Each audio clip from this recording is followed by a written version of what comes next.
Lo crees porque otros ya lo han visto. Ahí se cruza la ciencia y la fe. ¿Por qué creemos en un cadáver que ha resucitado? Porque hubo quien lo vio. ¿Por qué sabemos que en la luna no hay gravedad? Porque hay gente que ha estado ahí y lo ha experimentado. Lo que nuestros ojos vieron, nuestras manos tocaron, dice San Juan, eso les comunicamos. Y si no hay fe humana, no puedes adquirir ciencia. Yo creo en Ucrania y nunca he estado ahí. Por eso esa ciencia que tengo de que existe un país llamado Ucrania es porque otros lo han investigado, lo han visto, lo han medido su población, y yo lo creo porque me lo han dicho. Por eso es natural, hasta cierta medida, de que seamos muy crédulos. Es decir, las creencias. Porque nuestro oído está diseñado a eso, de que escucha una información y lo das por hecho. De hecho, por eso somos muy mitoteros. No nos consta ni lo creemos. ¿O no? O sea, la finitud del saber, el patos de la ciencia es ese. ¿Te consta? Pues no, y entonces ¿por qué lo comunicas? Porque limitas Sí, o sea, te consta, ve y que dijo esto y te lo crees y vas a reclamarle y no lo dijo.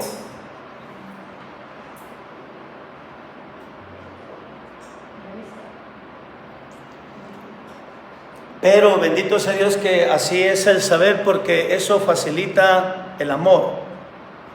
El amor no está fundado en evidencias.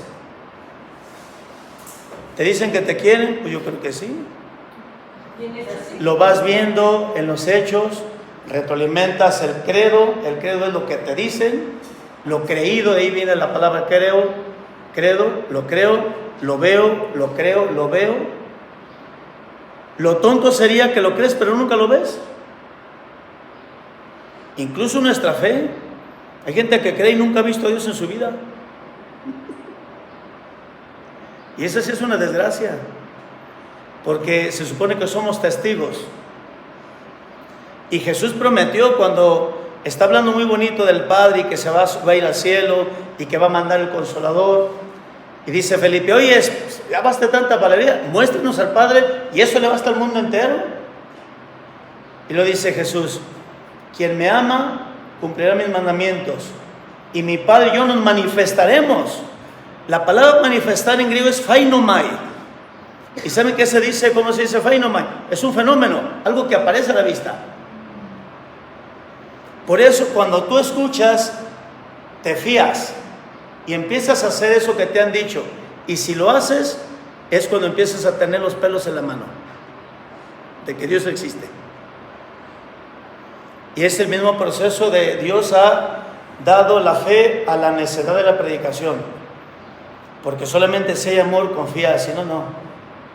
A ver, papelito habla. Y por eso surge el amor en la fe. Pues me dice que me quiere, voy a darle el beneficio de la duda y voy a ir caminando con él. ¿Se acuerdan cuando Moisés ha visto cómo Dios ha hecho sufrir a Egipto con las plagas?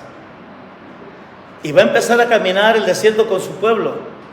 Y le dice Moisés: oye, quiero conocerte.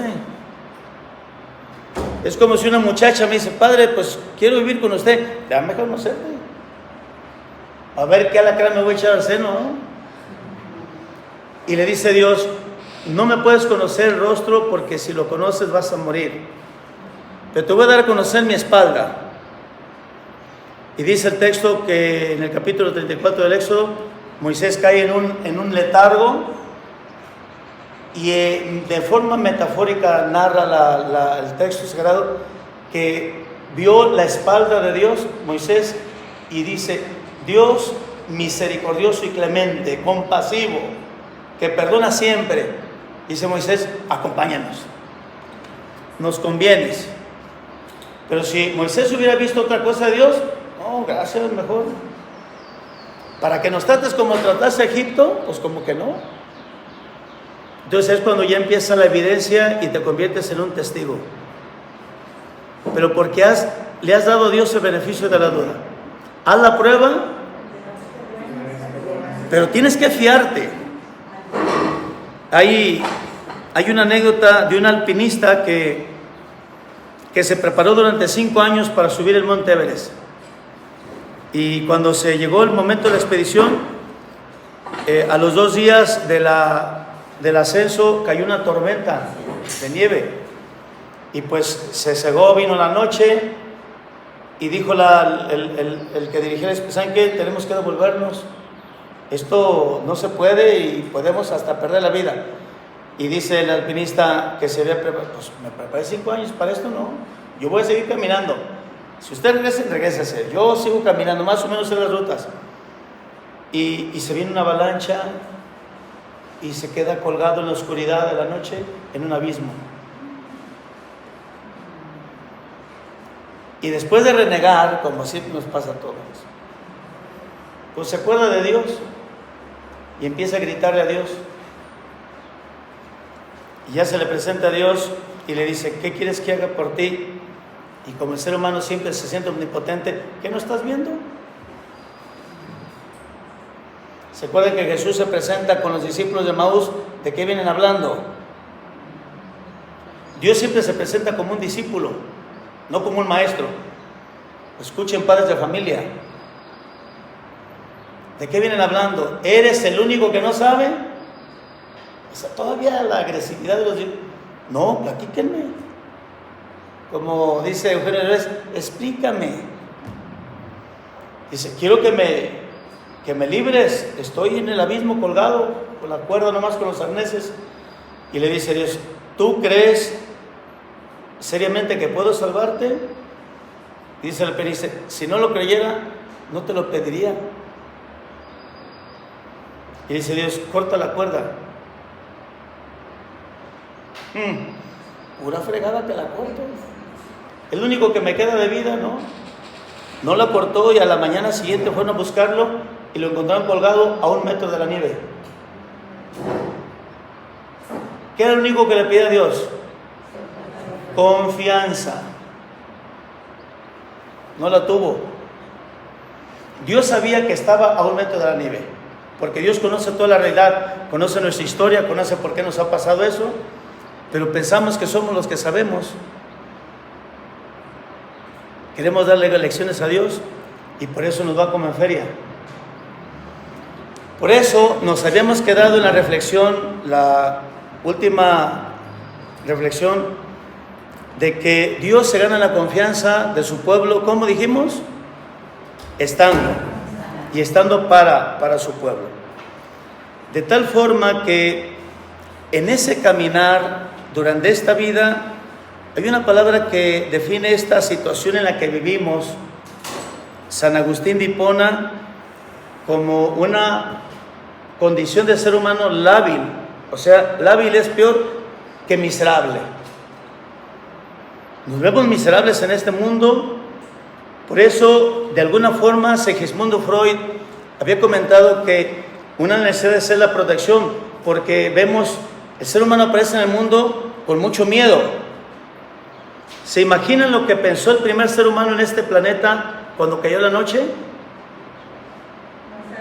No hay luz eléctrica, Se acabó todo, ¿qué está pasando? Y lo escuchaba las fieras, los rayos, las tormentas. Es como un niño en medio de la oscuridad con una tormenta y rayos. ¿Qué sentirá el niño? O sea, es algo amenazante. Y luego si le aumentan también el tigre dientes de sable, que era el que gustaba tragar gente humana, o sea, se siente vulnerable. Y en esta situación es en la que aparece el ser humano vulnerable, lábil, y renegamos de esa condición.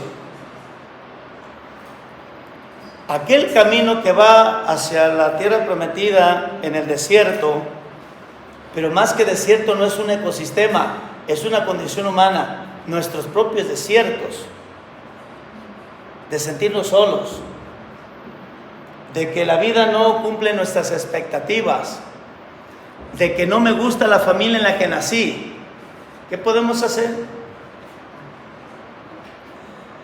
Y esa condición en el desierto, el pueblo empieza a ¿qué? ¿Se acuerdan? A renegar. La palabra bíblica es murmurar. ¿Qué es murmurar en lenguaje pueblerino? Cuchichear, hablar de otros. Mitotes. Vamos utilizando una palabra muy fisiológica, es morder. Estás murmurando. Estás murmurando a la madre Martina, la estás mordiendo. ¿Se acuerdan qué aparece en el desierto? A propósito de morder, las serpientes. Y es bien curioso que la murmuración relacionada con la serpiente, el veneno que mata a los hebreos que van camino hacia la liberación, hacia la tierra prometida, no hay peor veneno que el de nosotros mismos. O sea, no es una serpiente que viene de fuera, es la inconformidad con nosotros mismos, el veneno que nosotros mismos nos inyectamos. Yo cuando estaba niño y ya había probado como unos 5 piquetes de alacrán, hacía algunos alacranes que se picaran ellos solos, tocándolos de las tenazas, y ellos mismos se inyectaban su veneno en la espalda.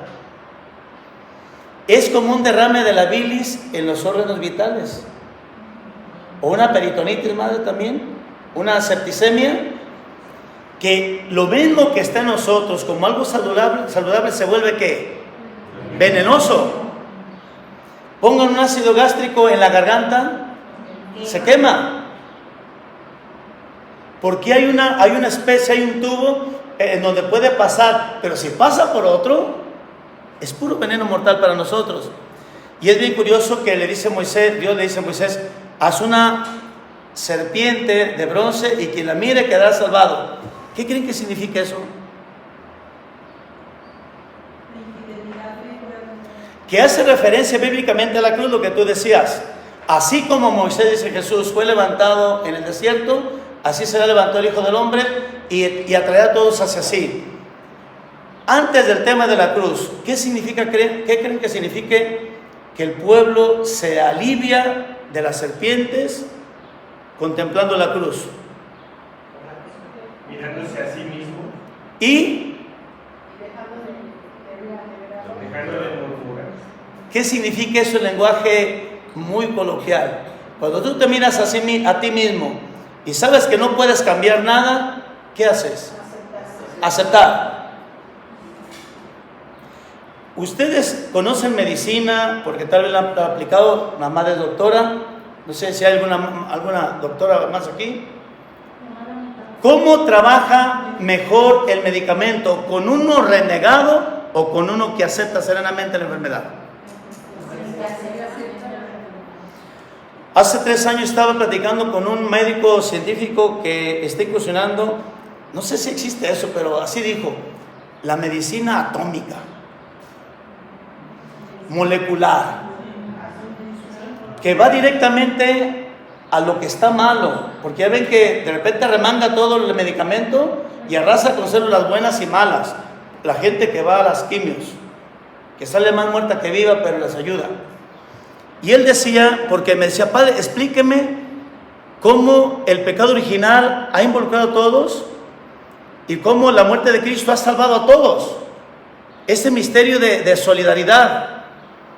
Y cuando yo se lo expliqué, se le iluminó la cara y dice, padre, es que eso estamos descubriendo cada vez más en lo que yo estoy estudiando científicamente, que la vida endocrina, la vida emocional y el sistema inmunológico van de la mano. Van de la mano. Por eso cuando tú aceptas, la cruz es gloriosa, como tú dices. No nos queda de otra más aceptar, porque esa es nuestra naturaleza. Es una naturaleza jodida. Cuando Jesús cura al ciego de nacimiento, capítulo 9 de San Juan, decía mi señor cura, bueno, si algún día me escucha, lo digo con mucho cariño, por falta de conocimientos bíblicos, dice, ¿por qué a otros el Señor les pide intervención para curarlos? ¿Se acuerdan del ciego Bartimeo? ¿Qué quieres que haga por ti? ¿Y por qué el ciego de nacimiento ni permiso le pidió? Porque la teología de San Juan es diferente.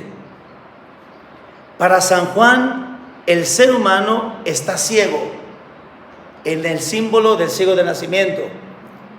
Y para poder nosotros ver y salir de esta condición miserable en la que vivimos, Dios no esperó que le llamáramos ni le pidiéramos eso, porque Él se compadece como el buen samaritano y viene sin que nosotros se lo llamemos, porque Él es el compasivo, el que está para el otro. Al ver que necesitamos ese favor, viene y nos da la luz.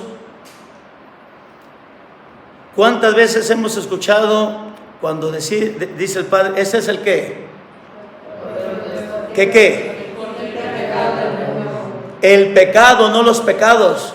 El pecado madre o el pecado padre, el pecado por antonomasia, el pecado o la matriz del pecado. ¿Cuál es esa matriz? Que no vemos nada. O como dicen en mi rancho, se los digo, que estamos bien pendejos. O sea, por no ver, por no tener ciencia, nunca aprendemos. De hecho, el ser humano es el único que se tropieza con la misma piedra y cada rato. Un animal no. ¿Sí saben eso? Como dice el filósofo José Alfredo Jiménez, siempre caigo en los mismos errores. ¿Por qué? Porque el ser humano siempre está decidiendo, pero ¿decide qué? Mal. Porque no tiene toda la realidad contemplada. Cuando una cosa, y luego entre nosotros, vive con nosotros una persona súper inteligente con un gran ejército que nos maneja la mente como los medios de comunicación y nos vende mentiras. ¿Quién es esa persona? Satanás. En la teología yo nunca escuché que Satanás leyera tu mente, y en un exorcismo me di cuenta que sí. Satanás sabe lo que estás pensando. Te conoce perfectamente. Lo que los griegos decían, cada quien tiene su talón de Aquiles, su lado flaco. Sabe por dónde atacar porque es un gran estratega Satanás. La mente. Porque la mente es lo que nos hace parecidos a Satanás. Porque la mente es espiritual. Y es también lo que nos hace parecidos a Dios. Imagen y semejanza. Dios no tiene cuerpo, ni menos como el mío, ¿no? Dios no tiene cuerpo, es espíritu puro. Si lo quieren entender de manera científica, es energía pura, pero autoconsciente. O sea, tiene inteligencia, tiene capacidad de amar, Dios. Pero es energía pura. Por eso no tiene forma, como la materia. Y entonces Satanás te lee la mente y sabe por dónde pegarte. Hay una catequesis muy interesante de una persona que admiro, que cuando el ser humano supera los pecados de la carne, la lujuria, ¿saben qué lo está esperando? La soberbia. ¿Y saben qué es peor? La soberbia. Los salmos dicen el gran pecado, por decir una tontería, no, porque el pecado nunca es grande, pero por decir el gran pecado, ¿saben cuál es? La soberbia. Y eso es peor, porque es el pecado que no tiene perdón. Tiene una línea muy delgada con el pecado contra el Espíritu Santo, porque la desgracia de querer ser omnipotentes, de que no necesitas a nadie.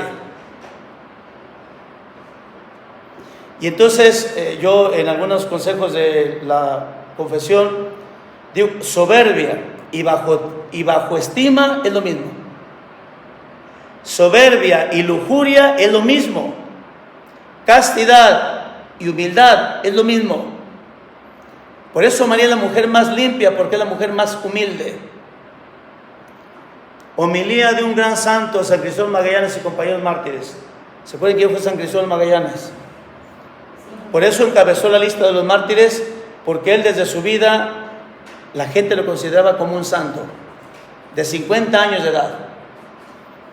Y en una homilía que dio en el santuario de Nuestra Señora de Guadalupe, en Guadalajara, siendo diácono, dijo, si el sacerdote no es humilde, nunca será santo, porque el soberbio es impuro.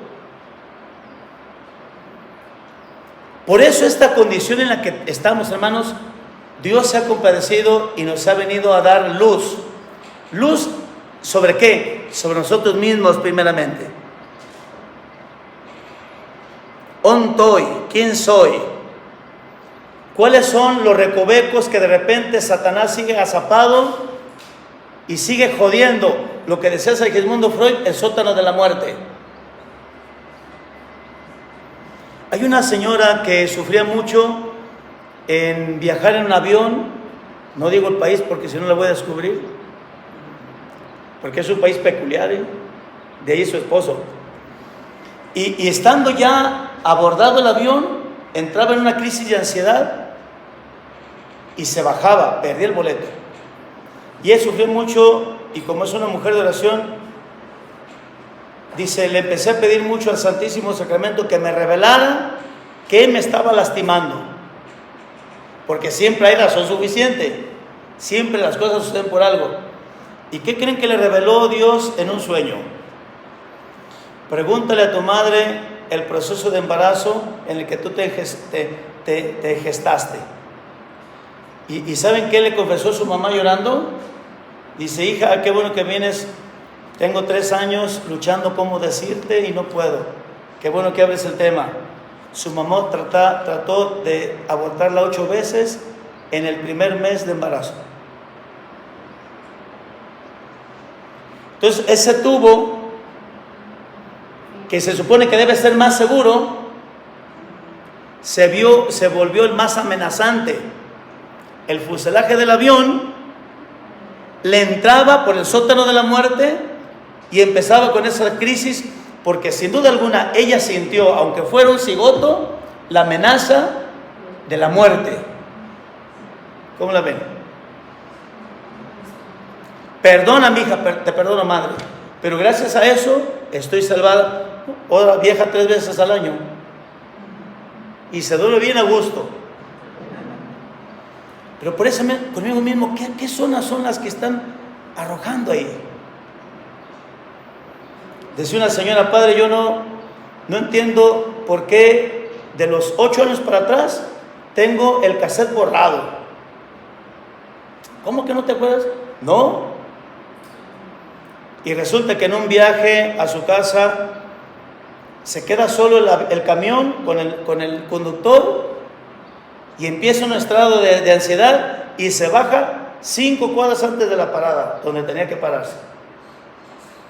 Y en la noche empieza a acordarse que cuando estaba pequeñita, de 1 año y medio, su mamá se enferma, se lleva al hospital, pide medicamento la señora, se llevan a la niña para no dejarla sola, piden un taxi, señor le encargo a la niña en lo que sube a llevar el medicamento al hospital civil. ¿Y qué crees el taxista?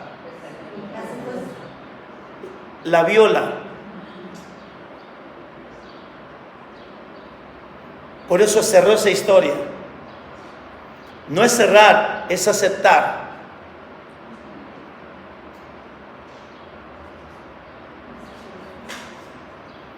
Acéptalo.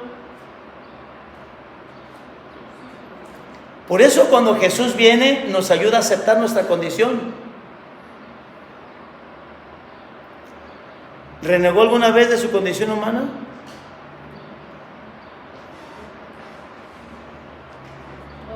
¿Seremos tan valiosos?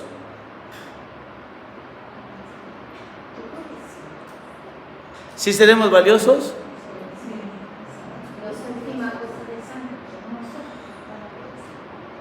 ¿Los ángeles son superiores en naturaleza a nosotros? ¿O no? ¿Sí? ¿En naturaleza a nosotros? ¿Cómo no? No tienen inteligencia ni Hoy no más. Yo soy católico y creo diferente a ti. El ángel es un ser personal y tiene inteligencia, tiene memoria. Es más, el ángel no necesita clases. En el momento que existe, conoce toda la realidad, porque conoce por intuición. Eso dice la filosofía. Nuestra mente, como está metida en el cerebro con materia, necesita procesos, silogismos, razonamientos, y a veces hace media pendeja porque se le olvidan las cosas. El ángel así, ¡pum!, conoce todo. En naturaleza son superiores a nosotros, pero a nadie Dios le ha dado el título de hijo más que el ser humano. ¿Y el ángel tiene voluntad? Claro, si no, no amara. Y solamente está con Dios lo que ama. No puede estar nadie personalmente ante Dios si no ama. Y ama mejor que nosotros. Por eso en el momento de crear Dios la naturaleza angelical, porque es criatura, pero de naturaleza espiritual, no está mezclada como nosotros entre carne y espíritu. Dios ya en ese momento de crearlos, al ver la realidad, ¿la aceptas o la rechazas? Y hubo las dos posturas. Quien aceptó, bendito y alabado sea Señor eternamente para siempre. Y hubo alguien que dijo, non serviam, no te serviré. Satanás y muchos con él. Y cuando un ángel da una decisión es irrevocable, no se puede arrepentir.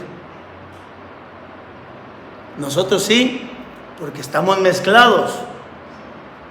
¿Ya agarraste más bien la onda? ¿Sí? Ok. Pero la última decisión es la muerte. Es la última decisión. Por eso hay tanta lucha en agonía todavía del enemigo del mal y del ¿Sí? El día que se están muriendo van a tener a Dios y a Satanás por un lado.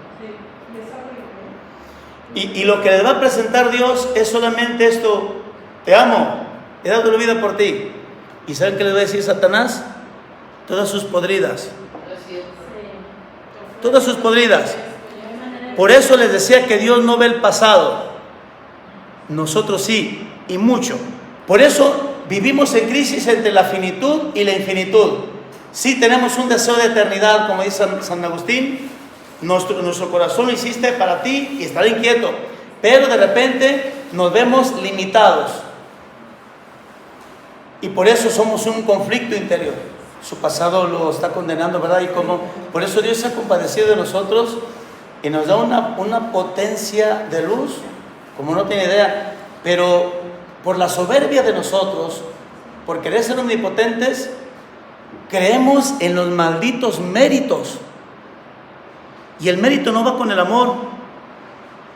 Porque si alguien te ama por tus méritos, eso no es amor, eso es justicia. Es retribución. Te he sido fiel, me tienes que ser fiel. Si no, así te va, cabrón. Eso es mérito. Les pregunto, ¿qué mérito tenemos ante Dios para que nos sea amado?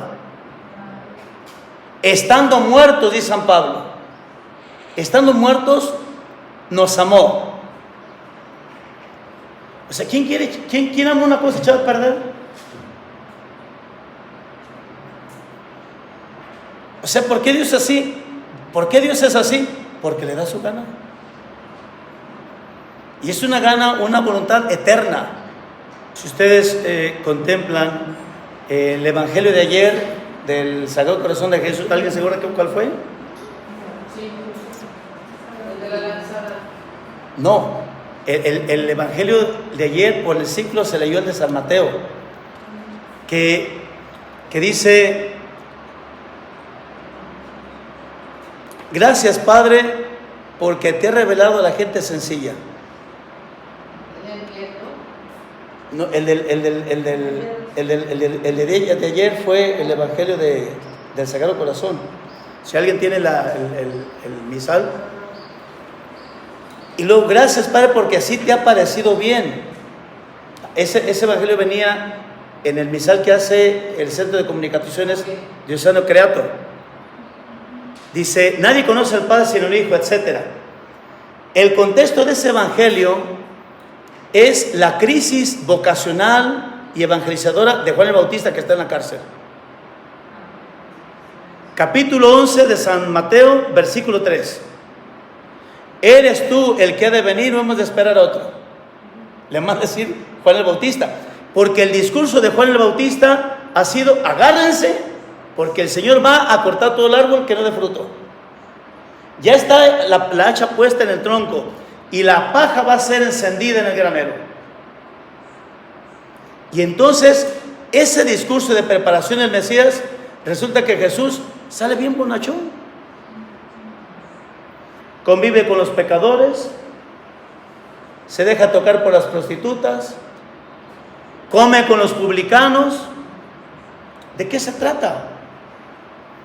Ese contexto, dice el texto, en ese momento, cuando se hizo esa pregunta, ¿eres tú el que ha de venir otro? ¿Sí es el de Mateo? Es 11:25, ¿verdad? El 11:3 es el que estoy explicando para poder entender esto. Tomen mi yugo que es suave y mi carga ligera, y encontrarán. Para que puedan entender este mensaje y puedan entender el amor de Dios y puedan entender nuestra condición miserable, que no aceptamos, que no nos gusta, que estemos feos. Dice: en ese momento Jesús se puso a sanar a los enfermos, a aliviar a los cojos, a los mudos, y empezó a anunciar el evangelio a los pobres. Dice Jesús: vayan y díganle lo que han visto, que a los pobres se les anuncia el reino. Y ay de mí el que no se escandalice. O sea, es una nalgada tremenda para Juan el Bautista, porque Juan está anunciando un Dios que se la vas a pagar, que vas a sufrir las consecuencias de tus decisiones. ¿Y cómo se presenta Jesús? Él nos ha perdonado nuestras culpas. ¿Saben qué significa eso? Ha condonado, ha cortado las consecuencias de tu sufrimiento y de tus decisiones. No ha querido tomarlas en cuenta. Solamente te pide: confía en que yo te amo. Porque solamente el amor puede cambiar a la persona, ¿eh? El cumplimiento de la ley, ¿saben qué nos hace? Soberbios e hipócritas. Como le decía a un compañero que acaba de entrar al seminario, llegó con sus hermanos de carne y queriéndolos a todos meter en cintura, pues que venía bien santo del seminario, y su papá le dijo una frase bien gacha, ¿eh? Dijo: oye, dijo, bájale porque tú tienes complejo de ano. Se lo dijo con otra palabra, con las 4 letras. Te crees muy recto y zurrando a todos.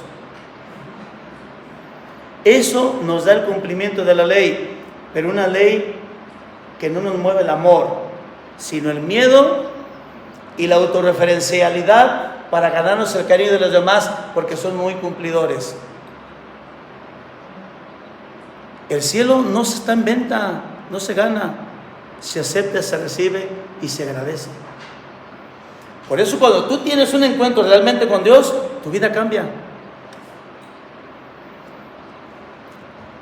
Hace un rato les decía que el cristianismo no es un moralismo. ¿Qué significa moralismo? Pórtate bien para que Dios te ame.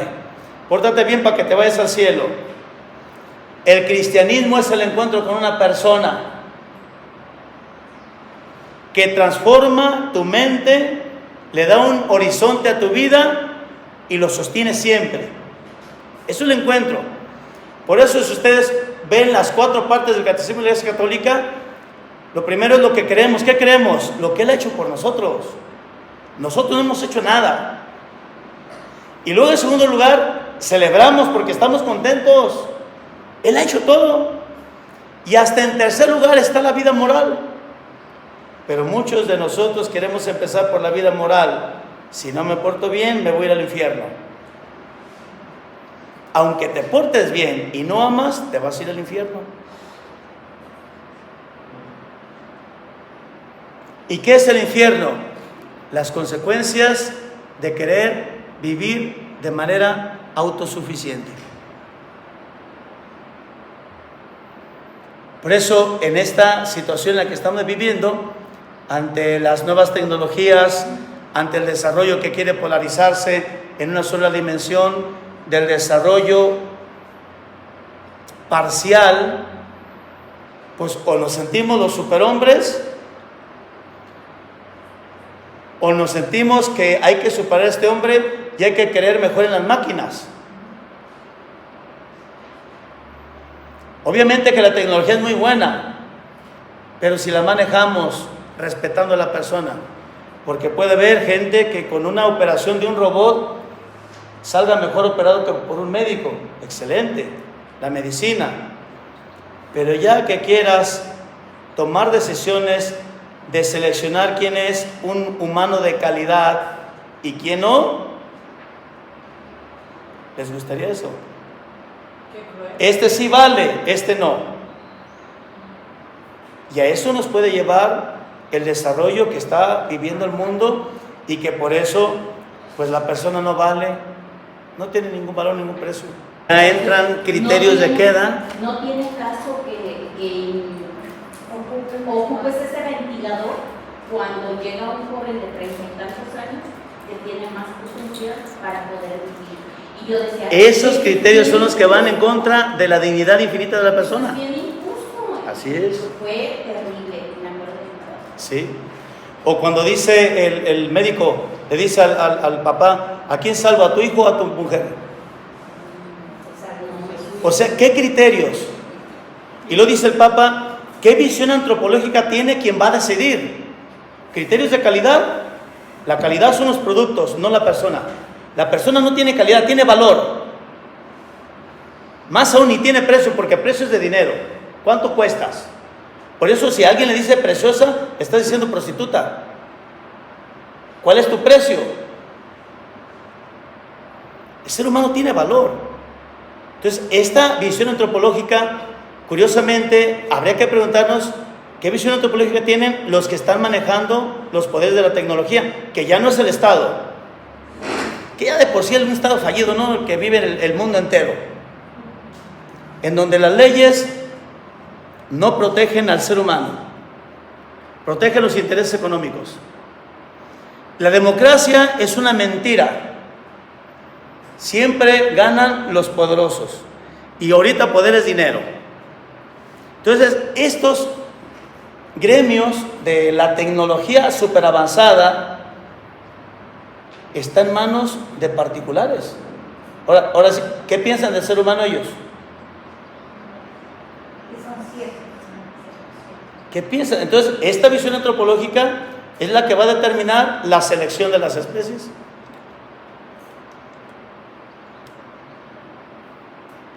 Este sí sirve, este no, este viene defectuoso, este no. Como cuando están apartando los pollitos de engorda, es pollita al tambo de agua para que se ahogue. ¿Sí saben eso, no? Un aguacate, este está jodido, este está bueno para Estados Unidos, para Trump. Este no, para los mexicanos. Por eso, ¿qué es el hombre? Y nuestra voz profética tiene que entrar en gente que está a los ojos del mundo respirando ya de más. ¿O no hacen eso los sirineos? Gente que está pudriéndose, decía la madre, de gente que de repente caen en sus manos gusanos. ¿Qué es él? ¿Quién es él? Como le decían a la Madre Teresa cuando curaba a un musulmán, y la forma en que lo curaba, y el musulmán se le quedaba viendo, porque su visión antropológica de un musulmán es diferente a la de nosotros. ¿Por qué hace esto? Si usted no cree en Alá, es mi enemiga. ¿Por qué usted, siendo mi enemiga, me cura con tanto cariño? Sin hablar de Dios, Pero su vida era un evangelio vivo, porque la antropología de la Madre Teresa decía todo, ¿no? Ah, pues mira, porque yo creo en alguien que me ha amado. ¿Quién es? ¿Tiene esposo? Se llama Jesucristo y tú has escuchado hablar de él. Y entonces es, como decía San Francisco de Asís, es cuando entonces empezamos a hablar de Jesús. Vamos a hacer apostolado Si es necesario hablamos, si no, no. Porque de repente, como decía, llegamos como maestros, ¿no? Jesús no llegó como maestro, llegó como alumno. Pero desde la visión antropológica, pero como el conocimiento está involucrado en toda la persona, de acuerdo a lo que tú pienses ser humano, lo vas a expresar en tus actitudes, en tus deseos, en tus formas de pensar, en tus acciones, siempre. Llegan con un padre, padre, fíjese que se está muriendo mi mamá, ¿puede confesarla? No tengo tiempo ahorita. ¿Qué visión antropológica tiene él del hombre?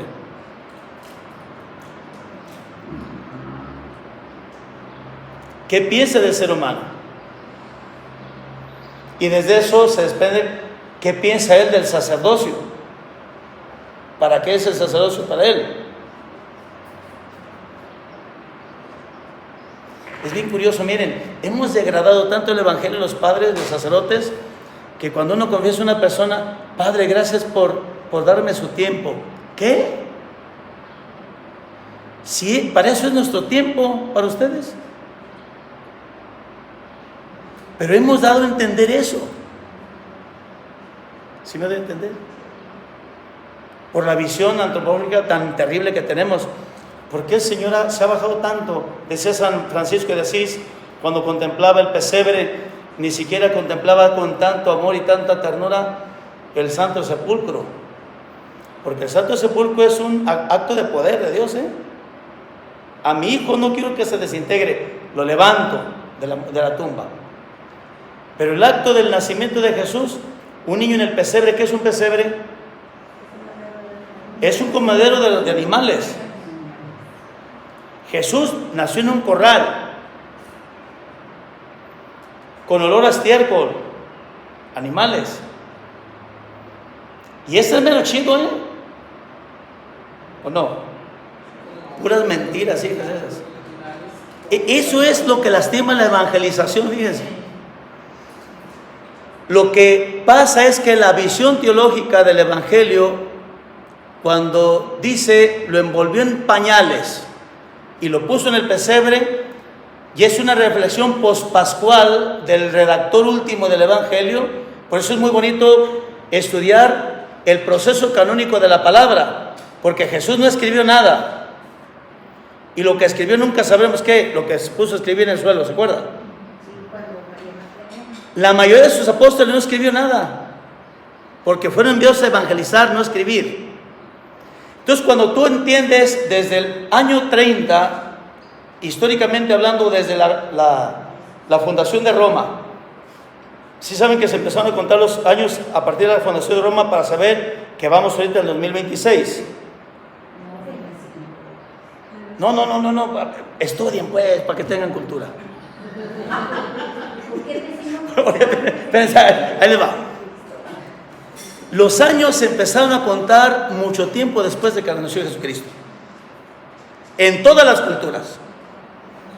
Los años se contaban los años que duraba cada rey. En el año fulano tal, el rey fulano tal. Les importa un comino la historia contabilizada. Mucho tiempo después, más de 200 años después de Jesús, se empezaron a contar los años.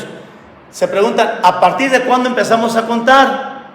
¿Quién era la nación, el imperio aplastante en ese momento? Como ahora hace lo que quiere Estados Unidos. Roma dice a partir de la fundación de Roma. ¿En qué año se fundó Roma? 750 antes de Cristo. Pero al contar los años se equivocaron como con 6. Entonces Jesús nació antes de Cristo. Espero entiendan la historia. Por eso, en ese sentido, el año exacto de la fundación de Roma, en que murió Jesús, fue el 7 de abril del año 30. Del año 30 al 55, en que aparece el primer texto del Nuevo Testamento, la primera carta a los tesalonicenses, ¿cuántos años corren? Del 30 al 55. 25. En 25 años del Nuevo Testamento, les pregunto, estoy dando clases de Biblia, discúlpenme, pues tengo que meterme para poder entender el Evangelio. del 30 al 55, 25 años, les pregunto, ¿hubo palabra de Dios, sí o no? Pero no escrita, transmitida en la comunidad creyente que recibe el Evangelio y que es comunidad. Por eso la palabra de Dios es más que escritura. Yo les decía en la mañana eso. Es una idea que se transmite a través de palabras, que tú la entiendas. Por eso la palabra de Dios se ha transmitido a nosotros por dos formas. La única fuente es Dios, su palabra, su idea, a través del escrito y a través de la tradición viva de la iglesia, sus instituciones, su forma de celebrar, la comunidad creyente que se ama y que vive unida. Por eso la iglesia no es la iglesia del libro, sino de la palabra de Dios, que se transmite a través de esas dos formas. Si tú agarras solamente el libro, a fuerza tienes que ver la tradición viva de la iglesia, porque de ahí nació la palabra de Dios escrita. Por eso, palabra de Dios escrita se llama Sagrada Escritura. ¿La Sagrada Escritura conforma toda la palabra de Dios? No, porque está también la tradición viva de la iglesia. Ese es un tema de protestantismo, Por eso, en ese sentido, Jesús, el año 30, muere. El 55 aparece el primer texto. Y el texto de San Juan, hasta el año 100. Entonces, cuando se da la redacción, cuando dice el texto, sobre todo el de Mateo, envolvió a su hijo en pañales, la comunidad creyente ya está celebrando la Santa Misa, ya está celebrando la Pascua cristiana, no judía ya. Ha abandonado el Shema y ha aceptado el Padre Nuestro. Entonces ven, en ese texto, lo envolvió en pañales. ¿Qué creen que está viendo el evangelista que escribió por última vez? ¿Qué creen que está viendo? A Jesús niño envuelto en pañales. Las mortajas del sepulcro. Desde ese momento Jesús da claramente que va a morir por nosotros. ¿Qué ve cuando lo deposita en el pesebre? El cordero que comiendo en el pesebre va a ser ¿qué? Sacrificado. ¿Cuál bonito ni qué nada? Desde el momento en que nace Jesús viene con la muerte. ¿No lo persigue Herodes? ¿No cayó gordo desde chiquito? A Herodes, a los poderosos. Su predicación lastimó a los poderosos. Por eso Francisco de Asís, al ver el pesebre, lloraba y decía: Señor, ¿cuánto te ha costado amarnos? Y todo por querer estar. Por querer estar. Le importó un comino su trabajo de Dios, le importó un comino la gloria del cielo, por estar con quién. Pues agarren la onda con sus hijos. Si no, jamás sus hijos, los feligreses de un sacerdote, los familiares que ustedes van a tener en contacto como sirineos, van a creer en su predicación si no ven que están.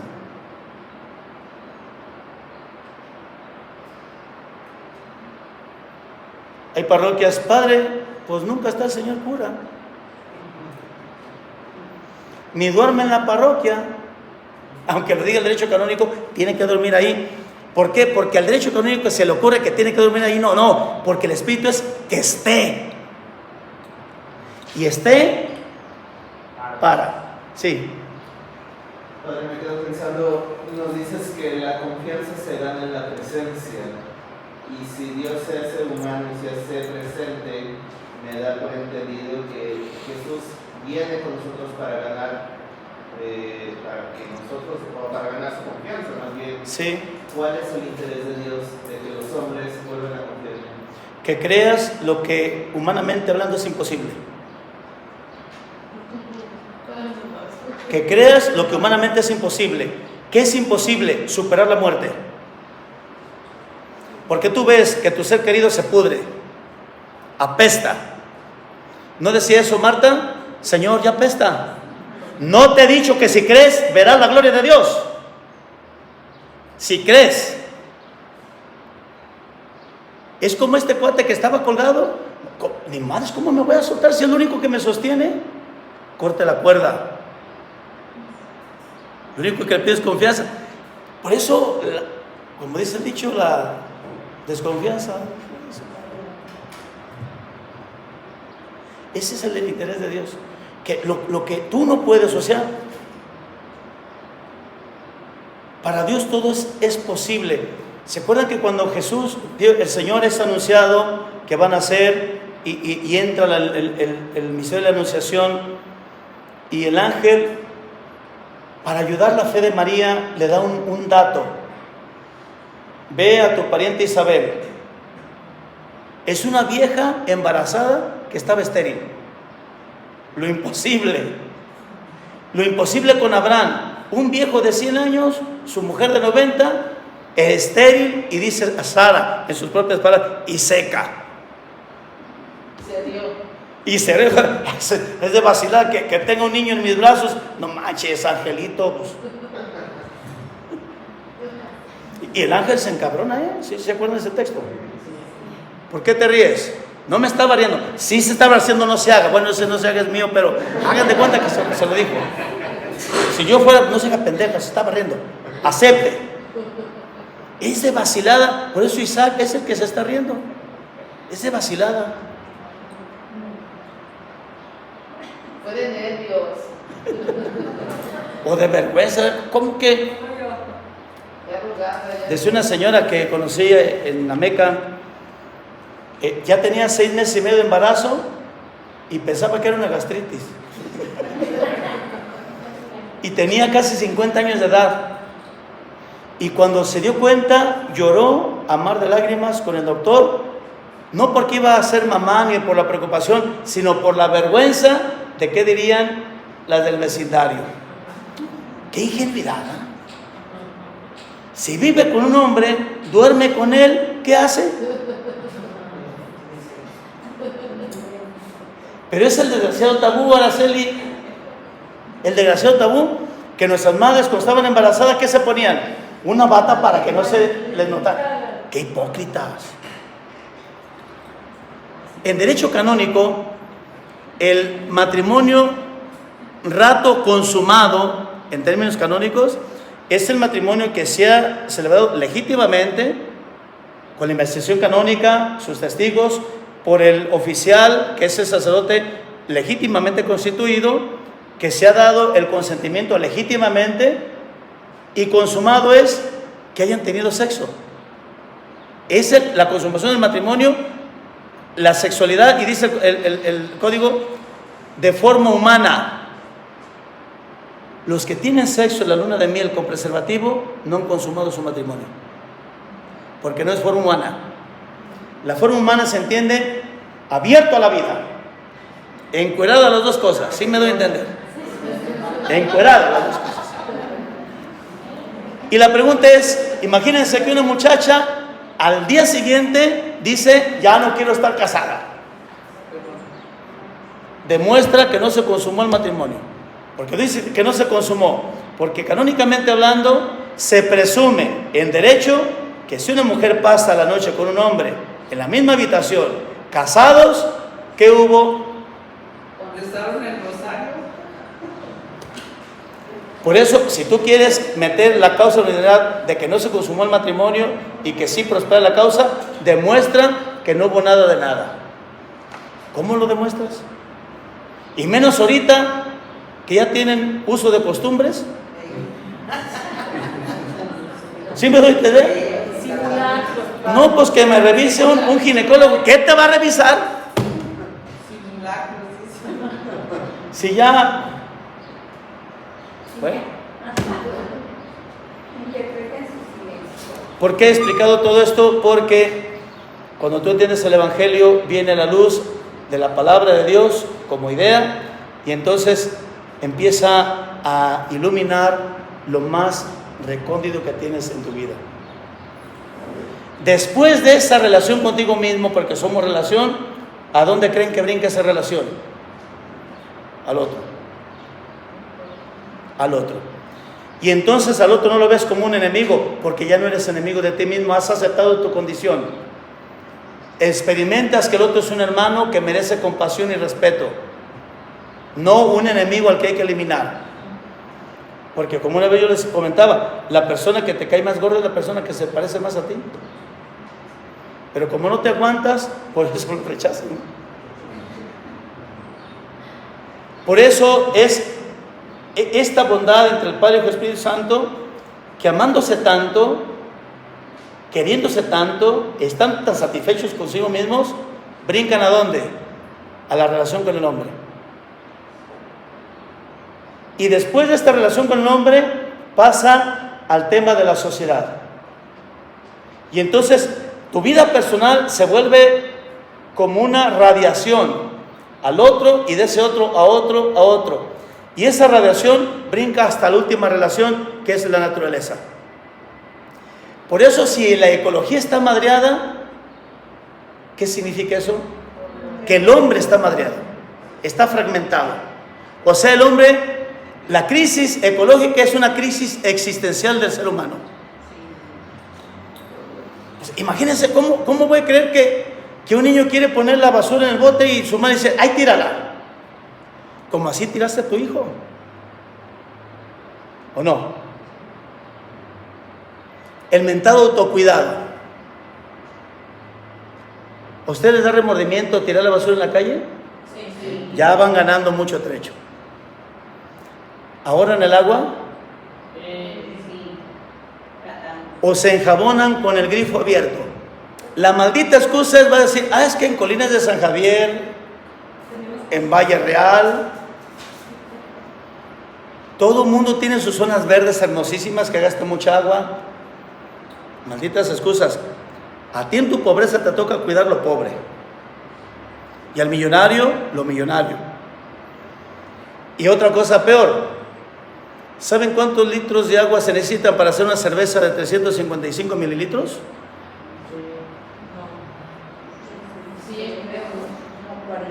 Entre 20 y 50 litros de agua para darte una cerveza de 355 mililitros. Los procesos de producción, lo mismo el tequila. No, es que no, hagan de cuenta que no se pueden quitar, porque la visión es producción es dinero. El hombre que se vaya al diablo. En otras palabras, bíblicamente estamos adorando el becerro de oro. Es el becerro de oro. Y otra parte, creándonos también enfermedades en lo que nos comemos, porque es toda una industria en la alimentación con el azúcar, todo lo que nos han vendido, todo lo empaquetado es basura. Tú ves llegas a un lugar y dices, Araceli, ¿qué voy a comer natural? Araceli, ¿tú crees que sea eso a propósito o porque se nos está pasando la mano? Creo que es a propósito y se ha ido dando con el Dime un tiempo. argumento por qué es a propósito. Porque las grandes masas sí quieren manipularnos y quieren tener Algo mucho más así tangible, palpable. ¿Por qué es a propósito eso? por acabar con la humanidad. No. Quieren reducir. Exactamente, para la enfermedad, porque la enfermedad es negocio. Sí. La salud es negocio. Los hospitales. No, más que nada medicamentos. O sea, todo eso es negocio. O sea, otra vez estamos ante el becerro de oro. ¿Y nosotros qué predicamos?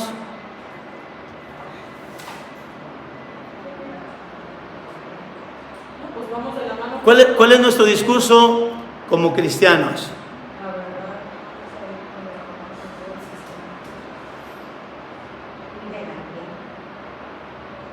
Porque de alguna otra manera participamos de eso, ¿eh? Sí, los consumimos. Ahí está un tema de pecado, el espíritu de acumuladores y consumidores, los dos. Un señor y una señora pesan como 150 kilos cada uno. Y la señora no ha arreglado los vestidos cuando pesaba 80 y piensa volver a los 80. Por eso no lo Pero regalas. cada vez más. Un espíritu acumulador. ¿Cuántas cosas hay en nuestra casa que sirven y ya no las podemos usar? ¿Y dónde está la confusión? Pues que tenemos. Acuérdense que el Evangelio es luz, ¿verdad? Es luz. Recordándoles que la primera criatura que Dios hace en la historia de la creación, ¿cuál es? No, el último que hace, hija. Bueno, el último que hace es la mujer. Lo primero que hace Dios, ¿qué es? La luz. ¿Se refería a la luz del sol? No, porque el segundo día hace el firmamento y ahí pone el sol y a la luna. El Evangelio es luz. ¿Dónde está la confusión de esto que estamos viviendo? Porque recuérdense que el demonio es el experto en la confusión. Antes de la luz, ¿qué era lo que aleteaba? ¿Sobre qué? Sobre el caos y la confusión. Caos y confusión. El Espíritu es el que va a dar orden. Con la luz empezando. ¿Dónde está la confusión de eso? ¿Por qué de repente caemos en eso?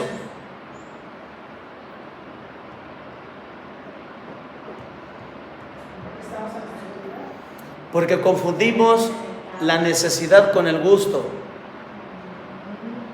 Sí, no dices que lo mereces. Y ustedes colaboran mucho con eso con sus hijos. Mami, esto no me gusta. Entonces no tienes hambre.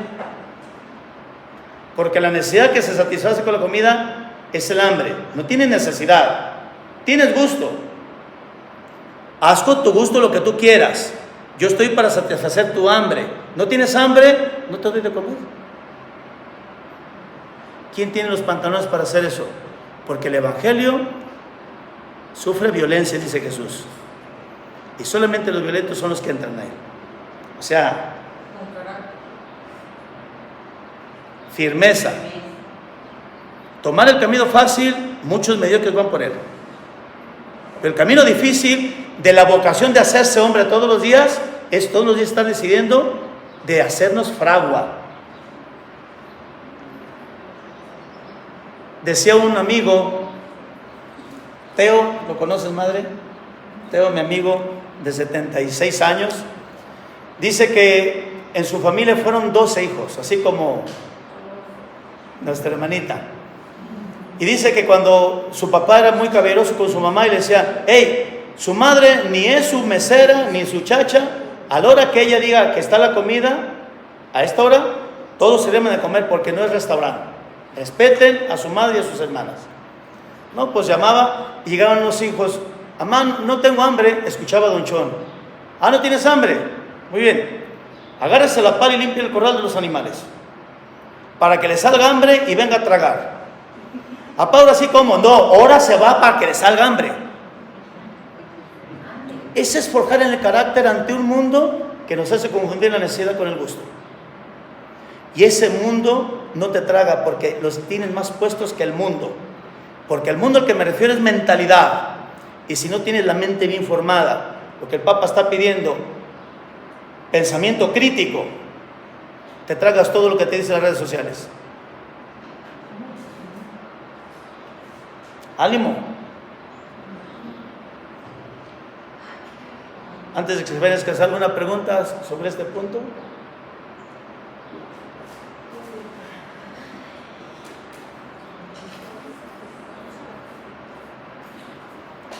La conmiseración le da, ay, pobrecito. Y es puro egoísmo porque estás viéndote en tu hijo. Hijo de su madre.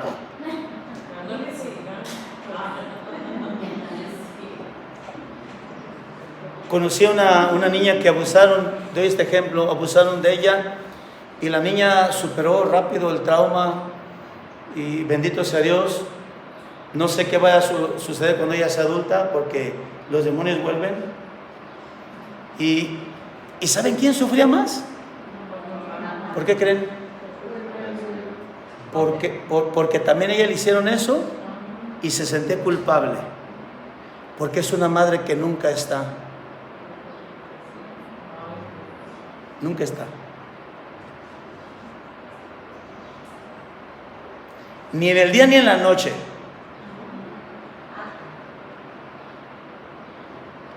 Por eso es malo saber muchas cosas.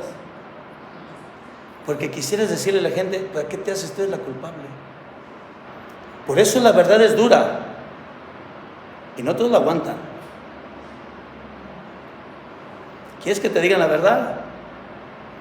Por eso Jesús cayó gordo, porque dijo la verdad. Pero libera. ¿Te sientes tan a gusto? Hijo de su madre. Quod vadis humanitas. ¿A dónde vas? Y saben, yo siempre he dicho que el mundo no se va a acabar con fuego ni con agua. Se va a acabar vuelto loco. Porque las personas totalmente satisfechas pierden el sentido y se vuelven locas. Vean lo que es de Trump. Véanlos. Está loco, hombre. Está loco. Si él tuviera una visión antropológica humana, perseguiría a los migrantes que trabajan, que dignifican a la nación de los Estados Unidos. No. Esta generación que nos ha tocado, nos tocaron papás duros, ¿no? Si no sanamos nuestros traumas, por eso necesitamos un proceso así de sanación interior, vamos a ser peores que nuestros papás. Peores. No, ojalá repetitivos, peores. Porque nuestros papás nos dieron dos cosas. Yo veo eso en mi familia: respeto y responsabilidad. ¿Vas a hacer esto? Porque lo vas a hacer. No hubo ningún consentimiento de nada. Una llamada de Veracruz no será madre ya de Jalapa. Entonces, respeto y responsabilidad. Ahorita los muchachos tienen respeto, tienen responsabilidad. Yo veo a los niños que van al colegio, los ponen al pie, miren, nomás porque no pueden meterse al salón para parar el carro a un lado de la banquita. O sea, pintamos un mundo que no existe. Por eso cuando se termina el proveedor, entra la crisis.